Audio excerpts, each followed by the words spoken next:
And was christened, and that is this area we're standing in now. It's getting even bigger because you've got these guys here this morning doing some more planting. Go for it. Plant the tree, in it goes, and the soil goes in as well. Now, there are some ambitious tree planting targets been set for England. Some 11 million more trees have been promised by 2022. So is that viable? What impact could it have? Do we need more tree cover in this country? I've been meeting some of the other people who are doing the tree planting, as well as the person overseeing the whole project, to see if it really is viable.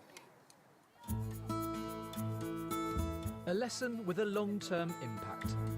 We're going to be planting 375 trees in a series of hedgerows around the school. Loads of trees are getting cut down, so you need to plant more.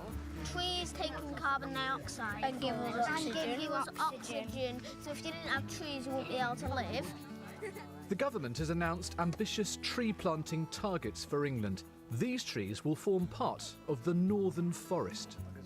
The Northern Forest is an initiative to plant 50 million trees over the next 25 years in the belt between Hull and Liverpool. The Northern Forest doesn't have to strictly be planting along, really big green spaces, farmland, places like that. It can be in schools, in parks, in places that people use.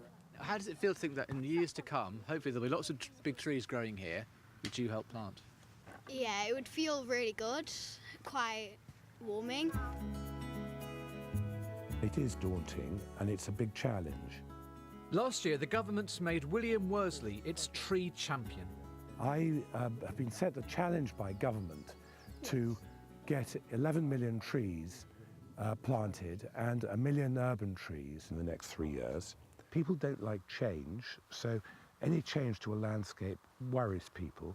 So we need to show people that we can do it improving the landscape as opposed to detracting from it. According to the Forestry Commission, in 1976, enough new trees were planted in the UK to cover about 28,000 hectares of land, about 100 square miles. That's roughly an area the size of the city of York.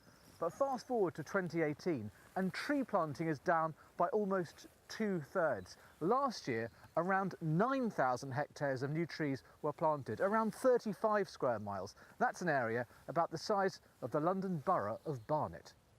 I mean, why has there been this reduction in the number of trees being planted? I think it's been down to the economics of the woodland and the forest industry. Planting is in many ways the easy bit. You need to manage your woods, and that means thinning them, weeding them, to get the trees to grow straight. William believes tree planting targets will be met. As well as government funding, the price of timber's going up, so there's added incentive to create more woodland. Changes to our landscape, which could last for generations.